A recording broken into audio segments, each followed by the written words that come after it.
డిషూమ్ హే డిషూమ్ బా బాంబులు ఎట్లా అలా నేర్చుకుంటున్నా ఎందుకో చెప్పలేదు కదా ఉల్లా మీకు వరంగల్ పోలీసులు బాంబులు తయారు చేస్తున్నారు లా అది కూడా కలెక్టరు కమిషనర్ దగ్గరుండి తయారు చేపిస్తున్నారు నిజముల్లా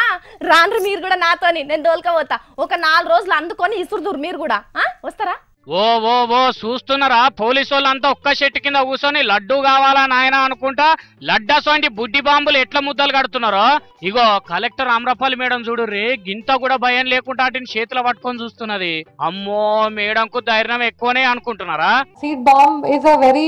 ఇన్నోవేటివ్ టెక్నాలజీ కర్ణాటకలో యూజ్ చేస్తున్నారు విచ్ వి విల్ స్టార్ట్ మనకి యాక్చువల్లీ చాలా గుట్టలు అవన్నీ ఉన్నాయి రాక్స్ ప్లాన్ ఏంటంటే ఈ ఏరియాస్ ని మనం ఐడెంటిఫై చేసి ఫస్ట్ ట్రైన్ తర్వాత మనందరం వెళ్ళి we will throw these bombs so ఒక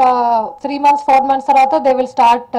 మొక్కలు రావడం స్టార్ట్ అవుతాయి ఇన్నరా ఇవి మనుషులను చంపే బాంబులు కాదు చెట్లు పెంచే సీడ్ బాంబులు అని చెప్తున్నది కలెక్టర్ మేడం అట్లెట్లా అంటే తెలంగాణ సర్కారు హరితహారం పేరుతోటి చెట్లను నాటే పని ముంగలేసుకున్నది కదా అగో అదే పని మీద ఇప్పుడు వరంగల్ 7 గుట్టలున్నాయో అవన్నిటినీ ఆకుపచ్చగా చేసే పనుల పడ్డారు అక్కడ ఆఫీసర్లు మరి గుట్టల మీద ఇత్తనాలు నాటుడు అంటే చిన్న ముచ్చట్న అందుకే ఇట్లా మట్టి ముద్దల్లో చెట్ల ఇత్తనాలు పెట్టి షెండోతిగా చేసి ఆనలు పడ్డాక వీటిని తీసుకుపోయి గుట్టల మీద ఇసిరి కొడతారట ఇక దెబ్బకు బాంబులేస్తే గనక గుట్టలు ఎట్లా బద్దలైతాయో ఆ తీర్ల ఈ సీడ్ బాంబులు వేయంగానే లోపలున్న ఇత్తనాలు బయట పడి ఆన గురువంగానే చెట్లు మొలుస్తాయి అన్నట్టు ఇదివరకు కర్ణాటకకి వెళ్ళి గిట్లనే చేస్తే ఆడ గుట్టలు కానరానంత చెట్లు పెరిగినాయట మరి గుట్టల మీద కూడా చెట్లు మొలిపియాలనే ఆలోచన మంచిగానే ఉన్నది గాని మనం ఒక వాకిట్ల పెట్టిన చెట్ల సంగతి ఏంది మేడం కోట్లు ఖర్చు పెట్టి హరితహారం పేరు మీద తలో చెయ్యేసి పోటు వాళ్ళు దిగుకుంటే చెట్లు పెడితిరి నారు పోసిన వాళ్ళే నీళ్లు కూడా పోయాలి గాని గాలికి ఇడిచి పెడితే బతుకుతాయా